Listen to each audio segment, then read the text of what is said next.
We shall be starting shortly, guys. I'm going to start a little bit early and give you some updated information on Call of Duty World War II. So stay tuned for that here in a minute. We're about 10 minutes early for the live stream from Gamescom. But like I said, wanted to give you a little bit of info, the latest news on Call of Duty World War II multiplayer in particular. Yeah, it's all multiplayer stuff. It's all multiplayer. Hey, Kelly. Thrashifus, William, Francisco.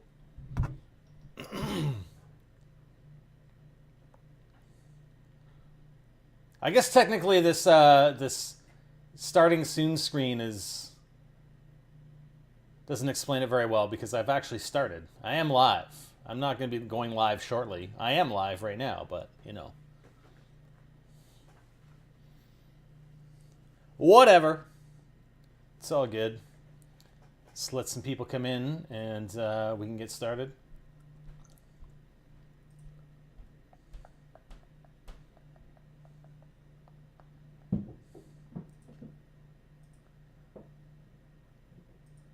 It should be interesting watching the competitive multiplayer.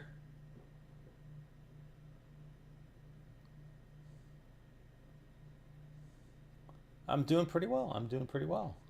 Actually, you? Okay, well, let's skip over. I don't see anybody on Twitch yet. Let's go with the cam. Yeah. The beard is starting to come in nicely. It'll be another couple weeks, I think, though. But this is like just over a week, almost a week and a half. Not bad, not bad. It's got to fill in though. So anyways, enough about me. We've got another Gamescom live stream. We're going to be restreaming from Call of Duty. All right, they are streaming this on Twitch and as well on YouTube, I believe. So if you guys want to go check that out, but I always like streaming this stuff and being able to talk with you guys and answer questions, etc. Have I caught up with The Walking Dead? The new season isn't out, so I'm at where I was at when the last season ended. But okay, so guys, just to give you some updated information, the World War II beta is coming to PC. We just don't know when. So it was confirmed yesterday. There was a Reddit posting. Somebody posted PC beta, please. And Michael Condrey from Sledgehammer Games wrote, yes, coming. So he didn't provide any additional details, but that basically confirms that you guys on PC are going to get a World War II multiplayer beta. I'm hoping to get a code for it so I can play on PC as well when it releases. But, considering he's not giving a timeline or a time frame, it's not going to happen within the period that we're going to see this coming weekend for the PS4 only beta. And that would have remained PC or PS4 only anyway because of the deal between Sony and Activision for Call of Duty. But it's not going to happen next weekend either. So we've got next weekend with the PS4 and the Xbox One, right? Let's refresh this. F5. I'm not getting any Twitch chat. So I do have my code. I do have my preload done, so I'm ready for Friday when this does in fact release. So I'm looking forward to it. What else? So that's PC news for you. There's also another piece of news. Comcast Xfinity. So if you are, Project J plays. If you are an internet customer with Comcast Xfinity, you get a beta code. And maybe you already have one. If you don't already have one, you can get another one. You can give it away or do whatever you want with it, right? So Activision and Comcast are partnering for Xfinity internet customers to access the World War II private multiplayer beta starting this Friday, as well as the one for next weekend. So whether you have Xbox One or PS4, then you can get a code. So all you have to do, if you're a Comcast Xfinity customer, you go to xfinity.com/Call of Duty. Between now and August 31st, enter your Comcast account number, and they'll send you a code. That's it. That's all you got to do. So that's pretty good. That's pretty decent. But like I said yesterday, I fully expect that on day 2 or 3, Maybe not necessarily this weekend's beta, but next weekend's beta. I believe they'll open it up to everybody because they really want to test that infrastructure. They want people hammering it, right? So it makes sense on the last day, hey, let's open it up to everybody, anybody who is on Xbox Live. Also, this is a good point, though, because this was tweeted out, I think, yesterday or this morning, that you don't require PS Plus to play in the beta on PS4, but you do require Xbox Live Gold on Xbox in order to play in the beta. I don't understand that, but hey, that's the way it is. Okay, what else we have here?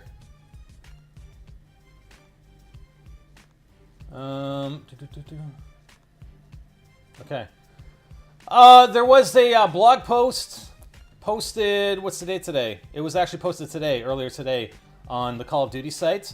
The World War II private multiplayer beta details. So there are some additional details. I'm just going to check Twitch here. I don't know what's going on with Twitch. Something's happening. Yeah, we got people in Twitch, so I don't know what the deal is. Anyways. So let me just read some of this stuff. We've got Sledgehammer Games Speaks, blah, blah, blah. How to get into the private multiplayer beta. We've been over that. The dates. There's also this Divisions pack. I'm not sure if that was... I'll just put that up, right? This is what I'm reading from. It's an article. There we go. Alapal, what's going on?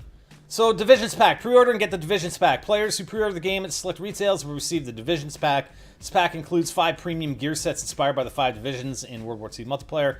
Infantry division riflemen are always in the thick of it with finely tuned rifles and impeccable marksmanship. Well equipped with incendiary rounds and tactical grenades, the Expeditionary Division's shotguns literally pack heat. Airborne Division, which is the one I think I'm going to pick straight off when I go into the multiplayer beta. Airborne Division paratroopers endure extreme physical conditioning to outmaneuver opponents with their submachine guns. So, you know, submachine guns plus, I'm assuming, some sort of extreme conditioning type perk. So Airborne Division, and plus Airborne Division, we noticed yesterday, they're the ones that have the detachable suppressors. So that's going to be interesting. Focused on stealth and target identification, Mountain Division snipers generate constant fear in the enemy and strike when least expected. So we got the snipers. And then Armor Division soldiers are the best supplied in battle and hold down positions with their explosives and light machine guns. All right, so we got the maps. Ardennes Forest, battle through the frigid snow-covered forests of the Ardennes during the Battle of the Bulge. And I did cover Battle of the Bulge a little bit, I think, in my zombie videos when I went back and looked at some of the intel off the classified site. The brutal final major offensive effort by the German army to punch through the Allied front lines. Engagements are fast and deadly in the dangerous snow-covered woodland ruins. Stay alert in this medium-sized map fortified with emplaced MG-42 machine guns waiting to annihilate enemy combatants. Then we got Gibraltar, which we saw yesterday. Battle through the fortified bastion and steep cliffs of Gibraltar, built as a strategic defense of the Mediterranean Sea and a major refueling and supply station for the Allied forces during World War II. Prepare for multi-level combat engagements in treacherous terrain in one of the most densely fortified and fought-over places in Europe. Don't neglect the lower lane and use the defense batteries there to pick off flankers. And then we have Pointe du Hoc. Fight through a fortified network of German bunker complexes atop the cliffs at Pointe du Hoc, an important strategic target overlooking the beaches of Normandy. Engage in fast-paced, close-quarters combat in the trenches, or flank the enemy in a brutal fight to lock down the nearby farmhouse and bunkers for control of key access routes to the bluff. And then we have the war mode. Fight for control of a war-torn French village west of St. Lo, an important operation in the Allied push onward and out of the beachhead at Normandy. Allied and Axis forces clash for control of a strategic manner to secure a forward operating position. Bridge construction, ammo depot demolition, and tank escorts are key strategic tasks in this do-or-die mission to dominate the enemy. Choose your equipment wisely. Every decision can mean the difference between victory and defeat in this narrative-driven, objective-based multiplayer experience, a first for Call of Duty. Alright? So that's pretty cool. Yeah, it should be clear now that this private multiplayer beta is busting at the seams. It's bursting. But thank you. But thank you. Exemplified GG, I did cover that earlier. I do fully expect the second weekend. I don't think it'll be day 1, but day 2 or day 3, I suspect they will open it up, the beta, to everybody. So it'll be an open beta. assuming you have Xbox Live Gold. You don't need PS Plus on PS4, but you should be able to download. I would expect them to. If they really want to test the servers, it makes sense for them to open it up to everybody in order to do so. All right, so let's pull up the stream here. No, I don't want that mode. Let's go here. There we go. So we got 1 minute remaining. I will try and talk through some of the gameplay, if you know, hopefully. There might be a lot of talking, so we'll see. I'll try and pick my my points where I can actually talk through some of this stuff. So 42 seconds. If you guys have any questions along the way, let me know. We'll try to answer them. I've got you know, my browser up over on my other monitor, so I can look stuff up if need be. If you have any personal questions for me, that's great. Like I said, we will be streaming this as soon as the beta drops on Friday, which will be 10 a.m. Pacific, 1 p.m. Eastern. And we'll be streaming it all weekend long. We'll be posting videos over on Next Gen Tactics from the content that we capture, and it should be a good time. So I'm gonna record this myself.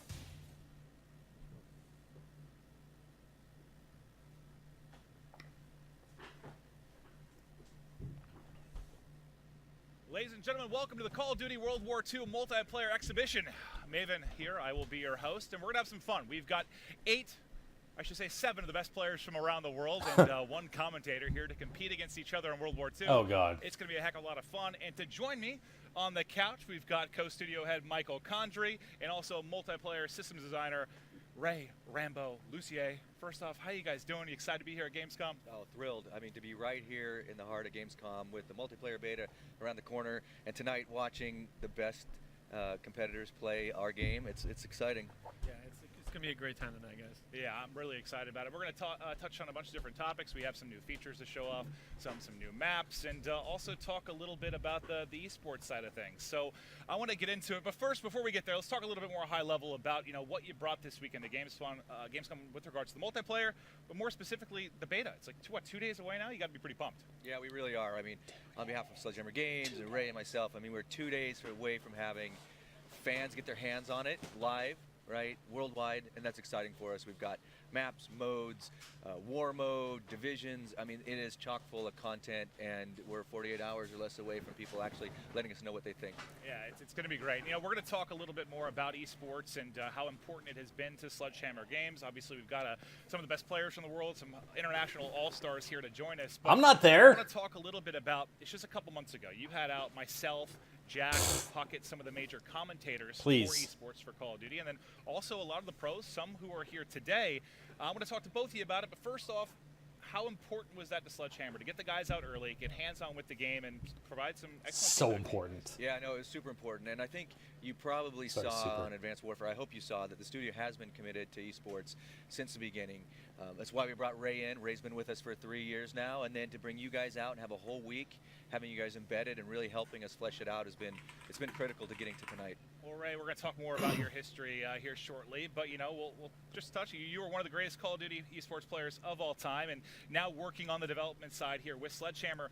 What was that like for you to have everybody come out, kind of hang out with some former teammates, some professional players, and give you feedback on something you've been working on for quite some time now? Well, it's actually great to have them out and reinsure some of the stuff we were talking about. I mean, there's a lot of stuff that goes on design, and there's always questions that kind of linger, and having the pros there to kind of reinforce some of the thoughts we have was super useful. And I even got to play a few games, and I'm not as rusty as people may think.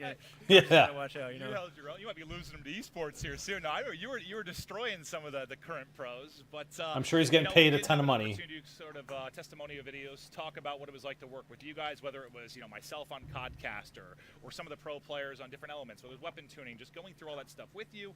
We had a chance to sit down and chat. Let's take a look at the testimonial video. Let's go. What's going to be process steps?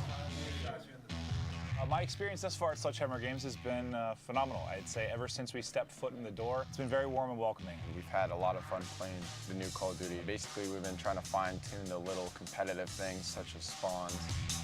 Yeah, get those spawns right, man. And grind the game for 8 hours a day, and then at the end of the day, the developers come in.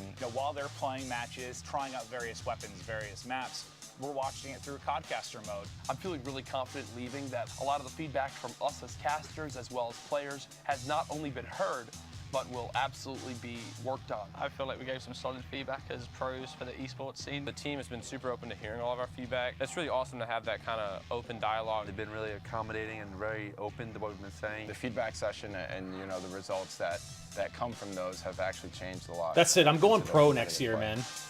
I'm going pro. World War II, I'm pro. It feels amazing. It feels like Call of Duty. The weapons feel fantastic. The in-game sounds incredible. First impressions of the game is really good. This movement's fluid. The game's really fun, really smooth. It's back to that strategical, team-based, teamwork style gameplay, which I personally love.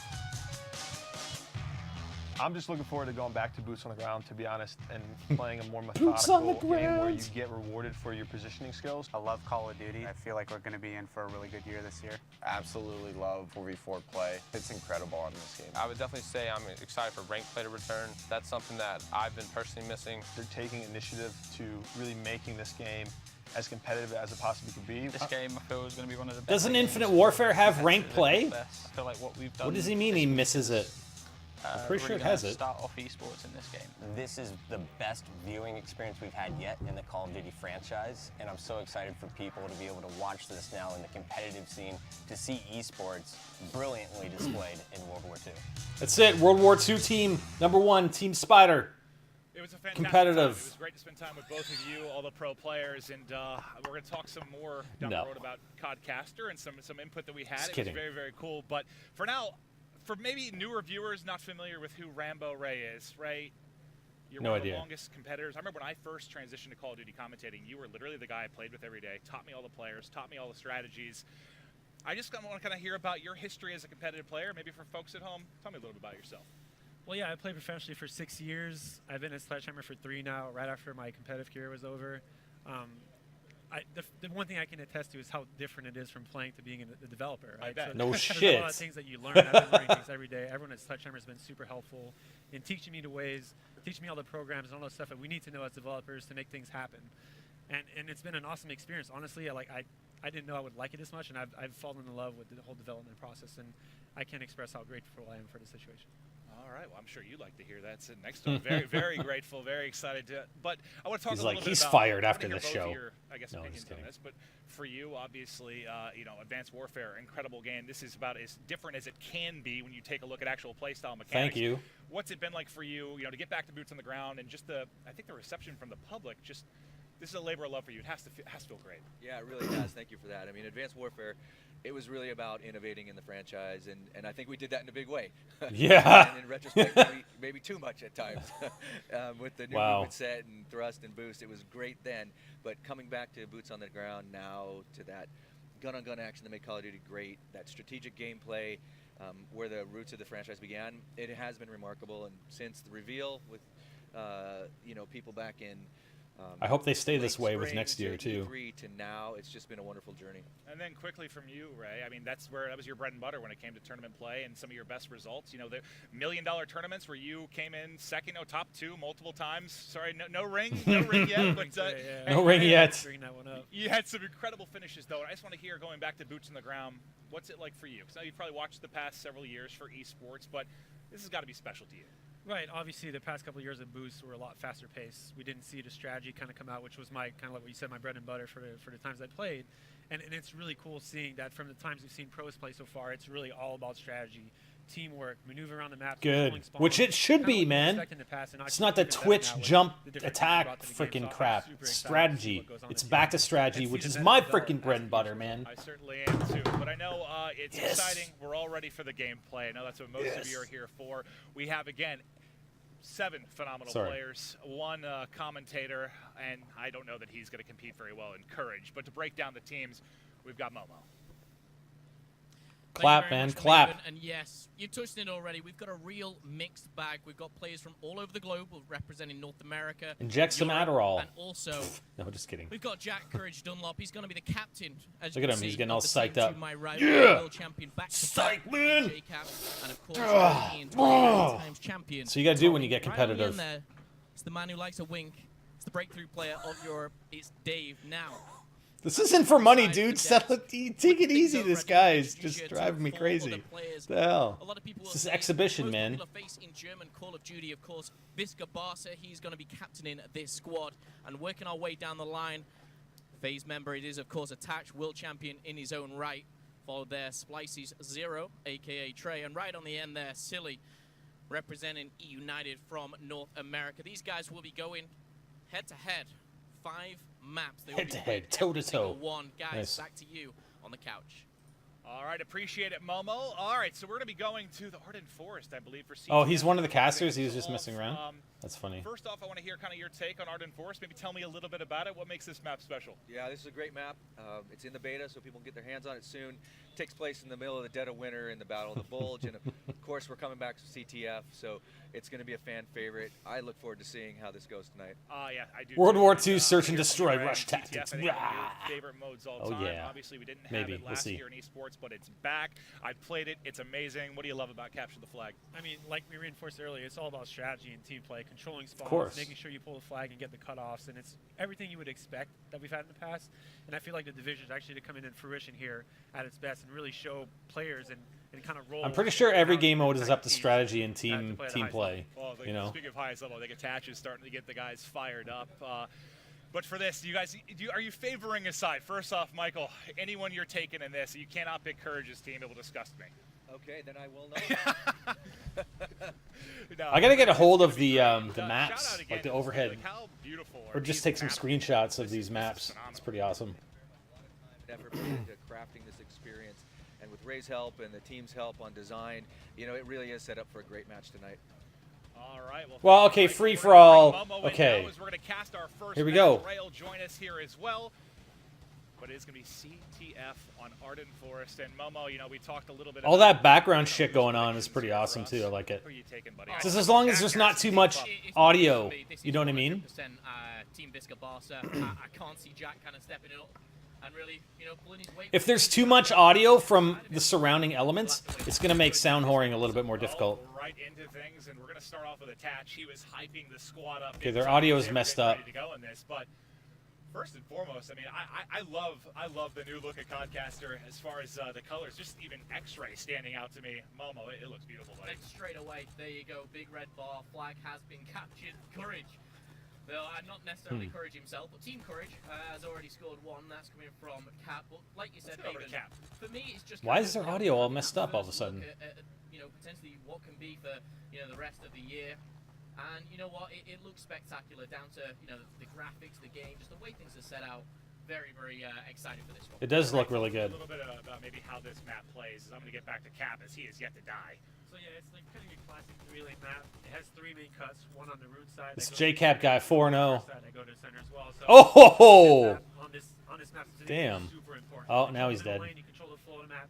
You control how people are flowing through the center and across the map. So both teams are going to be really, really putting a lot of focus on that. And we see as we're on board with Dave right now, he's going to have the Type 100 out. He's trying to make a play across mid-map, which you were just... No, it's to your left, buddy. To your left. He's to your left, around the corner, to your left. Get him. He's in there. There he is. Nice. They've already got this 1-0 lead. I'm going to... Courage, when we were doing rehearsals earlier, I think Courage was like, what, averaged about 10 and 25, 10 and 30 throughout most of that? Yeah, I do hope the footsteps are loud enough. They were practicing and Courage team Oh, wow. So, like, it's he got wrecked. I think Courage team might take this as much as you guys hate hearing this. Well, they are so far. Zero, who stood out to you the most? I kind of want to talk about some of these guys came out to Sledgehammer. Remember, they played they're not really codcasting this game. They're just talking about who really stood out to you? Some whatever. Some random shit. They're not even codcasting the game. But Zero was playing really well when he was there. We had Crin was playing awesome too. I mean, all the players there were. All right, we got JCap 8-1. He's coming around the corner to Barn. He sees a couple guys going across that flank side. He's going to try and come in behind them. He's waiting for his teammate there. We've got 1-0 on the flag. Sorry, thought I'd throw my codcasting in there. We'll let these guys do it. You can see that minimap so clear, obviously, where that flag is going, where those players are spawning. And the great thing I want to point out is I'm just so happy to see CTF back. You know, this is a fan favorite. My very Was Capture the Flag gone? Did they not have Capture the Flag in Infinite Warfare? Yes, he is. Visca Barca ties things up there, 1-1. Like, if it's such a fan favorite, why wouldn't they have capture the flag in Infinite Warfare? But he wasn't able to close out the second kill. Tried to make the sneaky play, but as they get capped on, they've got a cap out. Tommy had it for a moment. All right, 1-1. Returned by Silly almost immediately. Just a couple minutes left here. Oh, so they replaced capture the flag with uplink? I mean, it's Oh, gonna be great. I just can't wait to grind the game. It's so odd. Which is kind of similar. I mean, Ray knows It is pretty similar. So the call. We haven't spent a ton of time.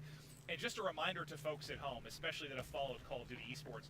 These are not necessarily what are going to be the competitive maps. We have not gotten a rule set. This is just a showcase. The guys having fun and showing off some competitive gameplay. But yeah, when they actually go into competitive, they pick and choose which maps that are going to be in competitive and which are not. For the most part, so I think it's important that players, obviously, as viewers get their first eyes on this. Obviously, it's still super early, but yeah, we're trying to make every map as competitively viable as possible, so that players, when they come play, they have the best.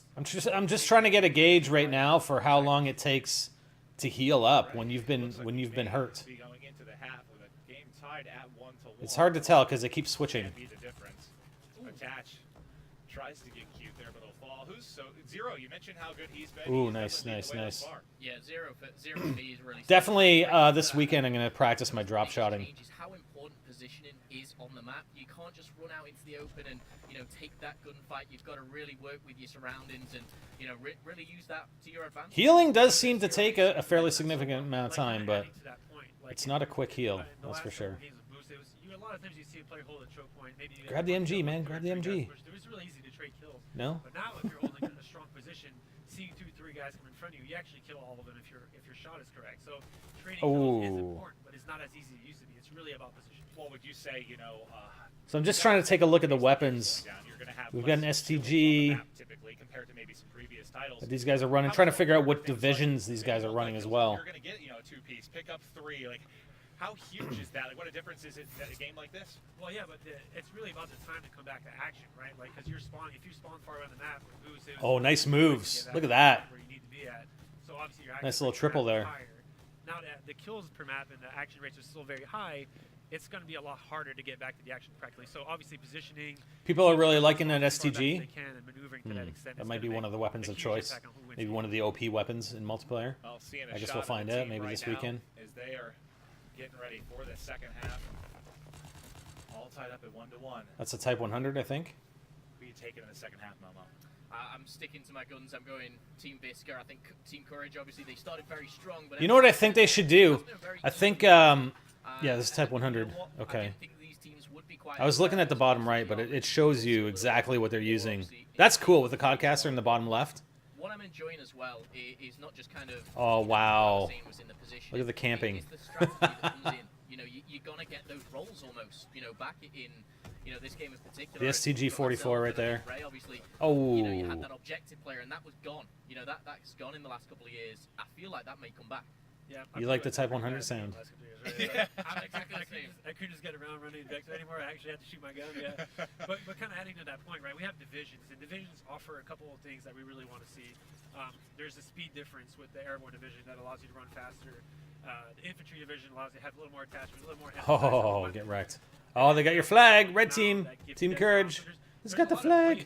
And we're actually seeing armored. It's something we haven't seen that much, at least for eternally. Play, but armored gives you flak jacket attack. So certain things we've seen in the past are really labored into what will come out as role play. You'll see a lot of different diversity at that point, where certain players that are playing certain roles, like objective on a hard point, you want to be able to survive. Hopefully, they're not going to just play capture the flag. I'd like to see another game mode. Faster with a flag, running airborne. So I think it's pretty cool that we'll see kind of role play like Phil was saying. Well, speaking of roles, you saw Tommy just get the flag run across and take a 2-1 advantage in this one. I heard so that's all we're seeing is Type 100 and STG. That's it. That's all they're running. And there's, yeah, you're right. There is not a whole lot of recoil on these guns. How much more important do you think things like score streaks are going to be in a game like this, where kills are more important, maybe the pace slows down? I gotta think those are even more valuable, right? Oh, 100%. And I would argue that they're probably going to be a little harder to get because of the play style and positioning matters. I think teams in like late Black Ops 2. Oh, nice shot, nice kill. We're really about understanding positioning and making sure that when they get hard points, if I'm controlling a hard point, your team's pushing me, and I understand that your players are closer streaks. At the pro level, players would know that they won't have to push anymore. And I think that's something we'll see again. So I think streaks would be hard to get, but definitely more influential, like you said. I just agree with Rex. So you're saying streaks are going to be harder to get, but they're going to be more influential. It's harder to get, but you're so much more rewarded. You know, if you get that kill streak, which is going to be harder to get, or you get that flag, it just kind of takes more time. Even your life itself, you have to stay alive. You go down, you're letting... Well, that Type 100 with a scope on it looks, or the sight on it looks interesting. Intense. I think I see why Silly might be struggling. That's not a... Is that a Type 100? That does not look like a Type 100 he's using right there. That is weird. That's not gonna fly in this game as much, you would think. As you talked about how important positioning is. I mean, the STG looks like the STG. That did not look like a Type 100 that he was holding. Why he's not at 18 right now. No, exactly. And I feel that's one thing that kind of comes back in the role play as well. You're going to have players that focus a lot more on killing, players that focus more on like pushing forward and trying to push that offensive push and also playing a defensive role more. And I think it's super cool, and I think it's something that Call of Duty really needs to drive as an esport. So yeah.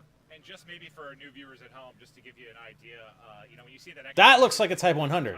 What the hell was that other gun the guy was using? Kind of open up, become translucent. That is when they... Even though it said it was a Type 100, it was definitely not. But the big thing here is Cap's got the flag out. This could be the dagger with just over 60 seconds left. If he can get this through, nobody there to deal with it. Oh, 3-1, man. 3-1. And Jack getting him hyped up with the "Let's go, boys" over and over. This is Jack's new career. He's been telling me. Okay, oh, look at this. Stretches, and we get to some streaks straight away. Come on. Is what really Guide bomb or glide bomb. Was that glide bomb? Yeah, glide bomb. And already influencing the game. 3-1 at the moment. Why does Courage have most skills? Whoa, how many does he get with that? So he gets... 16. He's not up there. So he actually gets 2 glide bombs, it looks like. Okay. 1 second I thought we were watching. I saw the Courage at the bottom left, and I was thinking that was him going off. That was Tommy dominating, one of the greatest European players of all time. But kind of what Mo was saying, that streak we saw was the glide bomb, which is a very, very good streak, kind of similar to what certain things you've seen in the past, but it's got a little flavor of its own where the camera falls. It's super awesome to watch, and the fact that we can so you think, okay. That doesn't make sense though. I don't think it'll be as impactful. Like if you, as a caster, right? Or at least slow it down. And it shows the person's weapons in the bottom left. If he picks up another weapon, that should update. Well, as the final seconds tick away, you know what I mean? Like you. Okay, so he had a Type 100 in his loadout. I think it should have updated if he picks up another weapon, so that you know what he's actually using. I mean, you can probably tell once you play the game enough and you use the weapons enough, right? But I think it should update. So. A treat there. So I think it was an STG with I don't know how much the mic's picking up these guys, but sight that he picked up. Absolute blast. But Momo, first takeaway from I guess the first CTF we've kind of seen played competitively here. I still have trouble saying that with Jack playing. But. For me, just seeing CTF back itself is a very positive point, but I do also think that these guys just kind of going head-to-head and seeing that CTF, I'm just so glad it's back, but I think we will see it develop. Obviously, the very first game, you're going to see, players doing things wrong, but when these guys get into the game and have it for a couple of weeks, we're going to see strategy coming in, we're going to see, I'd like to see maybe more smokes, all kinds of things like that. I'm just excited to see how far this can really go, but first thoughts, amazing. And I'm hearing, I guess there was a bit of an audio issue through the first map. Once we got the gameplay, that will be resolved for the next one, just so you guys know at home. Tweet the stream, come and watch, we're having a great time. But we do have actually Jack Courage Dunlop ready with an interview. I mean, first off, what a first series. My team looking fantastic. The other, we'll have to see if they can bounce back. But J-Cap, 2 times world champion here, one of the winningest Call of Duty players of all time. Before we can get about the team, impressions so far of the game this weekend. Game feels great. It's great to be back with boots on the ground. Game runs smooth, and it's a lot of fun so far. Yeah. No, we're definitely having a blast here. Now, Team Courage up 1-0, as you guys can see, pretty dominant there in the CTF. Led by J-Cap. We're all putting up big numbers, but we've got some European veterans on this side. Europeans in CTF, typically not the best in history, but right now, showing up big time. What's impressing you with our teammates? We just all played well that map. You know, it's a great team effort to start the series, and it's got to keep it rolling. Well, so far, it has been easy on this side of the stage. Thankfully, we've got Hardpoint up next. Maven and Momo, crew, take it away. Thank you, gentlemen. All right, so yes, it will be Hardpoint coming up next. We're going to be going to Gibraltar. It's going to be a fortified base on the cliffs of Gibraltar. Gibraltar map next. But talk to me a little bit right about this particular map, and maybe a little bit about how you like Hardpoint, how it plays in this game. Yeah, we've seen the map a little bit in recent gameplays from the... Let me just mute this for a second. So, guys, what I'm going to say, so about the CodCasting in the bottom left is a loadout, but once you've played the game and you've casted the game a number of times, you're going to know exactly what gun the person holds. So it makes sense, like Hyper said, you know, that's just his loadout. That should probably remain. Like, if he picks up a gun, it shouldn't change. If he picks up another gun, it's going to be pretty obvious when you look at it. Hey, he's not using the Type 100, which was his loadout. He's using another weapon that he picked up somewhere along the line. So I think that makes sense. So that's fine. Game. Thank you for those joining us. And again, any audio issues from the first map will be fixed continuing now in this series. But Momo, from game 1 to game 2, how do you think Team Visca Barca is going to bounce back? Whose shoulders do you put it on here to try and clutch up and take a W? I think, you know, Team Courage right now, the hype that he's bringing to that team. Stop it. You know, he's a hype man. You know, he's not only putting numbers up, he's an objective player, he's a slayer. No, I'm giving him a little bit too much hype there. But I honestly think these teams are pretty fair, and I didn't think that would be the case. I thought we may have a bit of a one-sided one, but the guys have done well here. But talking about map 1, we were kind of saying beforehand CTF and how good of a game mode it is. Flashbacks to playing against Rambo. You know, that was not a nice thing. North America has been dominant, I'm hoping, this year. I'm hoping the Europeans can kind of step up their CTF game. Well, what's it? I'm curious for you, Ray, just to hear maybe what it's like for you now. You know, you competed forever. It's got to be. Is it difficult now to sit back and watch others compete, or is it more? Is it kind of great because you worked on the game, so it's got to feel kind of nice. It's not as bad because I was involved in the process, and seeing how it kind of comes to fruition is one thing that I've been super excited about, and finally getting to talk to it, being in the shadows for so long. I mean, it's great to come out and finally get my hands on with everyone and be able to talk about it in public. It's great. No, I think it's amazing the support that Sledgehammer's given from esports, from hiring you obviously into bringing us out to work on the game, and we still have some new maps to show. We have some features in CodCaster that we haven't even touched on yet, which we're saving for a map later in the process. Some new features. We've still got a lot of action to go, and thanks for being patient. We should be into the next game here momentarily. But what kind of new features could they have for CodCaster? What's maybe the single biggest difference? The new Flak map is coming. For maybe players that started playing Call of Duty in the past 2 to 3 years. What do you think is going to be the biggest difference? Anchoring is everything. I'm not saying anchoring in boost wasn't important, but anchoring in boots on the ground is the most important thing you can have. There's pushing players across the map and spawns. That time that you had to like boost across the map and get there faster obviously isn't there anymore. So if you get a cross map spawn and your team isn't controlling spawns, you may get 1 or 2 chances at getting back control before you have to think about rotating again. In the past, you maybe had 5 or 6 tries to kind of run across and try and break it, or even playing like for the last. Do I watch competitive COD at all? No. Back to the next position. I haven't played multiplayer, so how to get those like really since Ghosts, right? Well, Ray, Advanced Warfare. I didn't like Advanced Warfare, Black Ops 3, or Infinite Warfare. So that at my playthrough, absolutely gorgeous. And I have not watched any competitive stuff. If you're just joining us, Team Courage was able to take game 1 hop into game 2. All right, looks like their audio issues are fixed, so we got Hardpoint this time on Gibraltar, which is one of the ones. I mean, they were really focusing on this map for Hardpoint, so it'll be interesting. Looks like Team Courage is right in there. You're going to see people play a little bit slower, a bit more reserved, especially when they maybe aren't as used to the map or aren't as used to the rotations. But it is that dangerous moment where you step into that hard point, it lights up red or blue. They're not going to do some. I doubt they're going to do Search and Destroy. Did he just blow himself up? I don't think so. Hardpoint is the first one, and a little bit different in previous games. Something I've found, maybe I'm completely wrong, but something I've seen from when people play is that the center hardpoints actually are scoreable. In the past, especially the past couple of years, when you see center hardpoints, it's all about kind of like scrapping time a little bit here and there or contesting. But the hardpoint's the way to position in our game.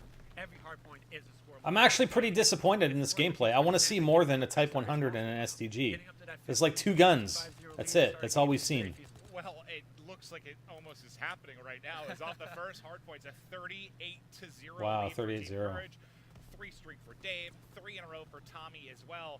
Let's go over to Tommy actually, as he's now picked up 4 and got to be working towards these streaks. And I think this is what Ray was saying. Height is so important, and the fact that you have to climb those stairs. Oh, we're gonna be playing Kiki this weekend. We're gonna be playing a ton of War. That. You know, especially out of the game modes that they're going to have in this beta, we're definitely going to be playing that the most, in my opinion. So I'm looking forward to playing War. You know, both on offense and defense. I'm a big fan of this. I'm a big fan here of Gibraltar. It's absolutely gorgeous, but what's a little bit prettier, maybe Tommy's gameplay right now. 7 streak. I just heard Courage yell, is it 50-0? The answer is it's 52-0. Yes, and it continues to grow. Someone needs to let Visca and his boys know the game has started. Yeah, as you look at the minimap. I love it. They need to let them know the game has started. Wow. About 15 seconds before it switched, But Oh my here we have god, this that's kind of hilarious. artillery barrage, probably called by Tommy, that's controlling the next hard point, making sure that it gives his team time to rotate around. As you see, they're trying to flank, get control of those spawns. It's super important for Team Visca Barca here to stop them, because if they don't, Like, it's great to see. It's great to see CodCaster. It's great to see the maps that we've already seen gameplay on. Flak map is coming up, but I really wanted to see other weapons, other loadouts, and all we're seeing are two different weapons. That's it. That's unfortunate, but you know, this weekend we'll see a lot more. Embarrassing himself live on stream, but somehow his motley crew is doing that to Team Visca as the score continues to grow. Yeah, 85 to 1. Wow, these guys are getting wrecked. It's a really big test, and that's how position matters. I mean, not bashing on any teams here, but we can see that the coordination of Team Courage here is a little better. Probably communication-wise a little higher. The intensity from the team's obviously better. So Now, Kivaluvu is talking about the actual war game mode from World at War, which is different from the war game mode in World War II. rotate quicker and play better. Well, you got to think there's going to be I doubt they're going to bring that back. esports players that have come around in the last couple of years. There's going to be a bit of a learning curve, right? You know, the constant holding forward and challenging every gunfight. That's going to need to go away pretty quickly. So these guys probably already know. Wow, so Team Visca actually had pretty much control of that new hardpoint area. These guys already know where the hardpoints are going. They've been playing this a lot already. And, you know, that guy from Team Visca was just kind of overlooking it and just let the Team Courage guys walk in. But really, teams kind of what Momo said earlier, how teams are going to be learning and the meta's going to be changing as the game goes on. I think you'll probably see a little more kind of crazy loose start, but as the game goes on, Oh, he had it secure for 1 point. Damn. I'm watching this now, and you realize, and you can see by the minimap, is when you get that good start, you start building. Oh, Advanced Warfare had momentum? I didn't even know. That momentum, it really can, you know, start to snowball a little bit, and especially from a team that is down, they maybe don't know the right routes to push, the way they break in. It's good to see the dive coming back in as well, which is I personally have missed, which you can see Cap utilizing there, but this is so one-sided. Yeah, and kind of what you said, the snowballing factor. I think this is one thing that I personally enjoy, is that the more consistent teams are going to probably win more often than not. Something maybe we didn't, Well, of course. Yeah, something maybe we didn't have with Boost, because Boost obviously had a very high, fast pace, and it was mostly about gun skill and winning your engagements and training as a team. There's still team play. I'm not saying that at all, but it's really to the point where, like, if a team is clearly better than another team in a hardpoint mode, for example, it's going to be really hard for that team that is. Other interesting thing, because I thought Smoke would have been pretty OP from what we've seen, and none of these guys are using Smoke that I've seen. Is one of the greatest jetpack player of all time, as he has won 2 championship rings and those second place most recently at a Call of Duty championship. But it's look at him right now, 20 and 10. I don't think I've seen a double positive game out of him in quite some time. So we'll see if this is something that'll continue throughout this year. But it's not just him, man. Tommy also dominating right now. I'm used to JCap playing well. I mean, I team with the guy for. Yeah, JCap and Tommy are actually doing really well. Zero's doing pretty decent. For a long time, we won a lot of tournaments together, so it's great to see that he's still in form and can bring the boost. JCap. Are there camos in this game? I don't know about, like, for the beta. You'll definitely see them though in the full game. But still a 100-point advantage for Team Courage. We'll take a look at the minimap as you see Team Visca currently holding.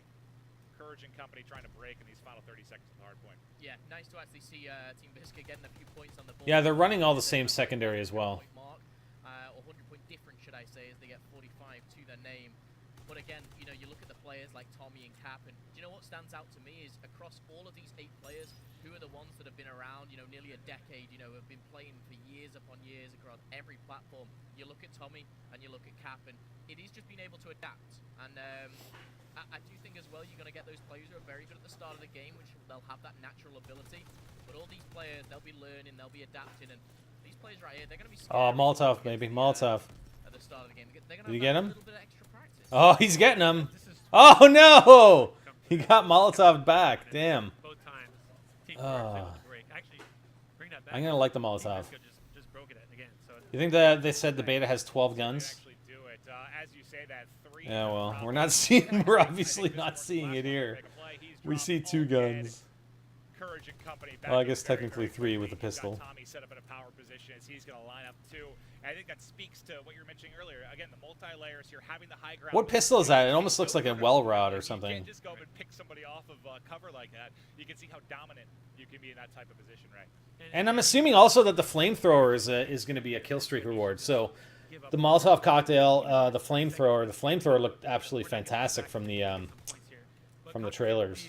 Like we just saw Team Courage have a crazy start. You can go on these 150, 160 point in a row by controlling the rotations, and it makes that kind of like 20 seconds of the last hard point be really interesting to watch. Oh, even last year where maybe it's a little faster, a little scrappier. Oh, here we go, the glide bomb. Comebacks all the time, and now it's a streak out for Tommy. It seems like he's earning them multiple Nice. times a game. The glide bomb kill comes This through, guy and he 29 and 13. What the frick? Man, Tommy's just destroying right now. He's on a 9-kill streak as well, working towards that double digit. The first one we will see, and it will come in there. Again, Oh ho ho! Did you guys see that? Oh, he finally went down. Working that infantry Damn. to max power right there. onto his belly and a knife to the ankle for the kill. That's never the way you want to drop. And one thing we saw actually, I would like to touch on is the. Excuse me. I'm having a brain blank. Oh no, I have those all the time, right? I've been a Is there any when my brain stops working, which is frequent, We had the word stops Kill coming. death. The Molotov cocktail is The a kill streak. one of our Okay. kinda like lower What I'm thinking is they don't have an indication of their progress It's a very good. It's kind of like a grenade. It's for kinda their like a kill very streak good rewards. effect. You can control choke points and such for a very I haven't been really looking, but that would be something that would be should be kind of interesting And they're not incredibly strong, but they're super. if they show their score streak rewards and actually their progress towards them.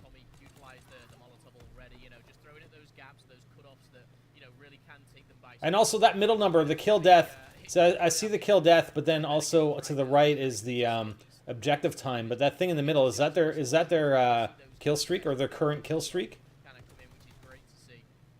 We're watching Courage.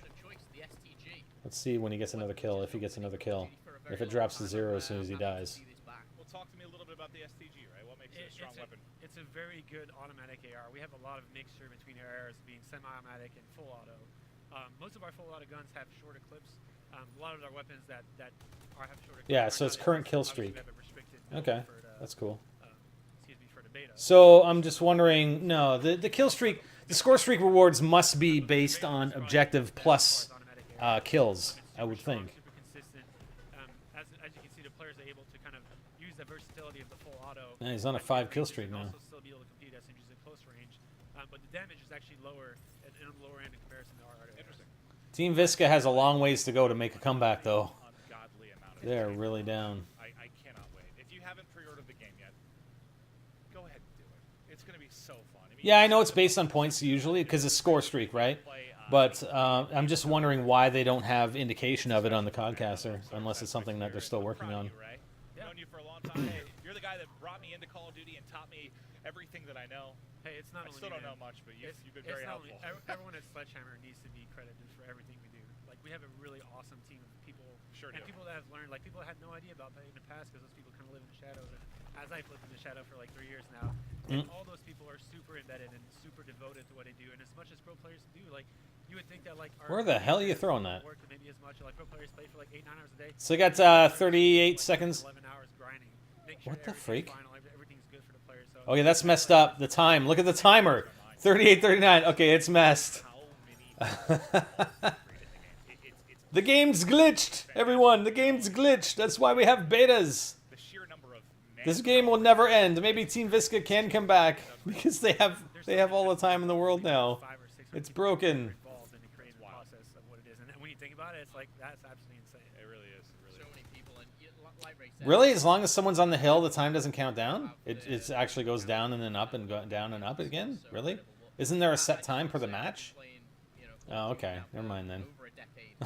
Goes to show you how much I know. in a very, very long time. I don't think I've ever had this amount of excitement. Oh, they made it like that starting Black Ops 3. See, I haven't played multiplayer. Advanced Warfare, Black Ops 3, Infinite Warfare. Fantastic from day one, and I think Rambo just pushed it then.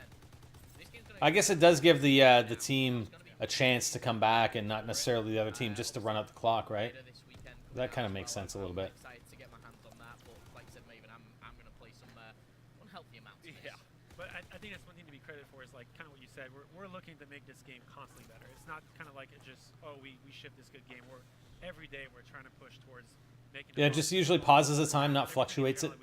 Yeah, that didn't make sense. It was like 38, 39, 38, 39, 38, 39. It didn't just pause. It would count down and up again. What's fun is it's been exciting thus far. It's been cool to show off some stuff, but we need a World War II Zombies beta. I don't think that's going to happen. That would be amazing, though. Also some features for the game and CodCaster that have yet to be seen. And for this, we're going to have Michael Condrey join us back on the couch as we get ready to go. But before we start talking about some of the new toys, I just want to get your thoughts so far. Michael, I mean, again, this is a labor of love for you. So they got some new CodCast features coming that they're going to show us right after this. Compete right now. What's it like to sit back and watch? No, this is fantastic. And I got to tell you, Hardpoint on Gibraltar is one of my favorites. I'm going to go ahead and start coaching. Mad Mike Gamer, there is going to be a PC beta, dude. You know, match 3. Michael Condrey announced it yesterday. PC beta is coming. No, this is a lot of fun. That map mode combination is one of my favorites. Well, I want to talk to you a little bit, too, about, you know, I saw on Twitter and, you know, it was talked about by various people that you actually went to a lot of these places. You know, you went to Arden.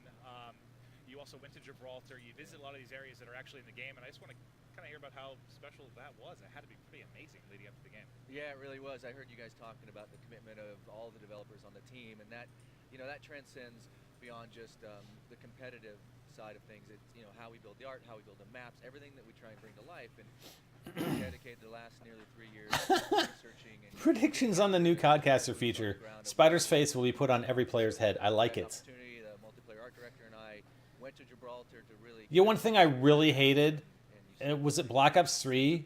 That, what's his face? Freaking, oh, I can't remember the guy's name. He put himself in the multiplayer. It's like, oh, God. Yeah, that's right.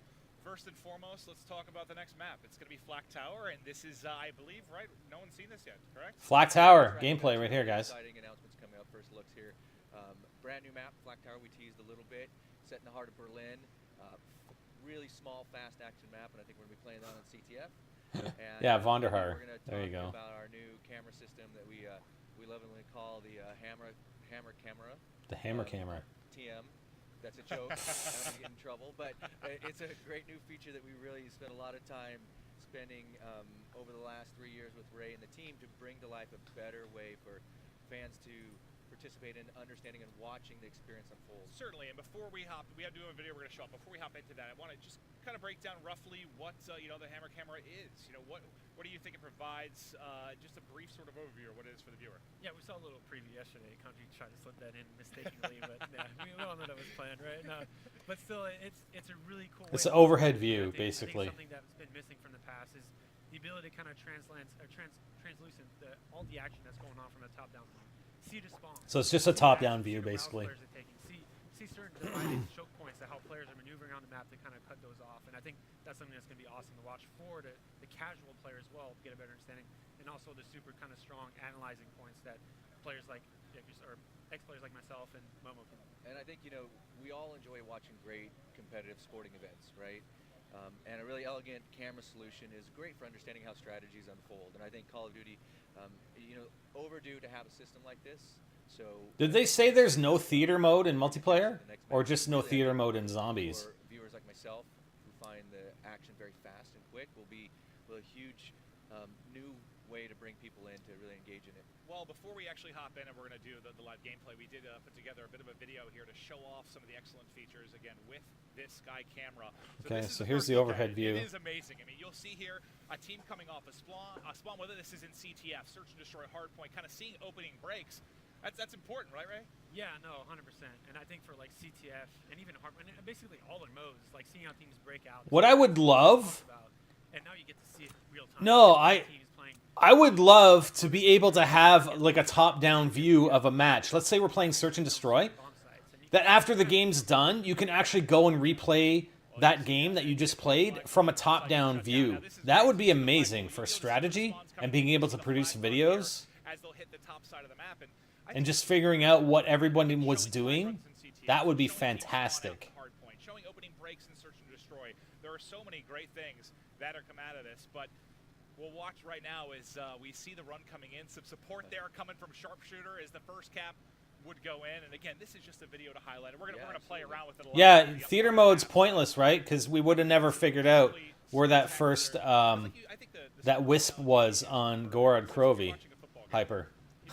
Just saying, theater mode was pretty awesome. Plus, there are a lot of people that use theater mode to record videos. You see it through one player's eyes. It's difficult to tell what people are doing. Yes, we have the mini-map in the top left, which has been amazing, but for all those times where I'm as a commentator saying, hey, look at the top left of the mini-map, now you can actually just go out and show how the action's breaking down.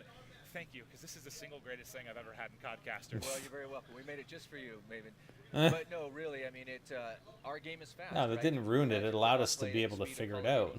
And we committed to this nearly 3 years ago. Every map that you're going to play throughout the season, the competitive season, is going to have this built for it.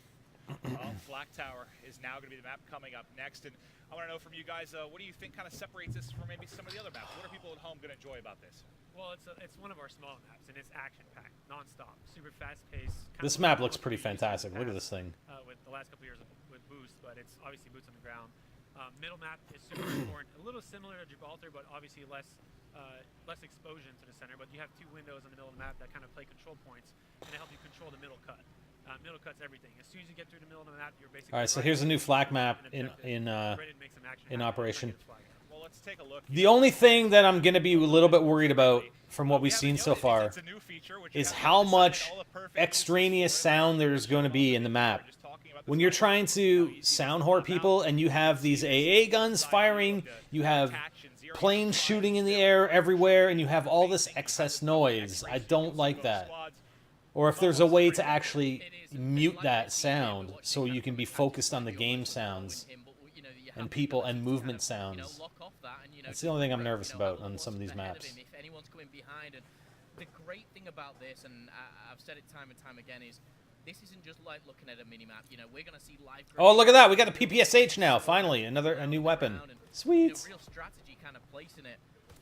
Beautiful, absolutely love it. Massive fan. But I do want to touch on one thing. Going into this game, Courage has been trash talking Attach. He's been saying, "You're a world champion, and I'm beating you." That's rough. That's got to be painful. This is not good for it. Well, this is kind of cool. You can kind of see the defensive stand. It's a Zero and Silly are trying to hold off a 2-man push coming in from Courage and also Tommy to try and get the flag pull out. Zero and Silly might be able to make enough plays. And there you can see that's a perfect view of kind of the defensive hold. You know, if you saw it from one person's perspective, you may not understand kind of the duo work that goes into the defensive hold there. But, yeah, again, this is going to be excellent. If you move the sounds and someone else doesn't know or wants to do that, then you have an unfair advantage. Too bad. I mean, Treyarch always had all the sound options. You know, they would separate a lot of the sound, and you had the options to turn them on and off. Whereas Infinity Ward never had that. They would just have like a main sound, and that's it. So, I mean, well, I used to turn music off. You know, in COD 4, I think, I don't know if did COD 4 have any music sound that you could turn off, but you know, the sound at the 1 minute mark, especially in Search and Destroy, 1 minute comes in and this music plays. I hated that because I would utilize it myself, but I hated it because you couldn't hear anything. But I would tactically wait until that 1 minute mark if I didn't have like dead silence on, and I would make my move as soon as that music came on to try and mask my sound.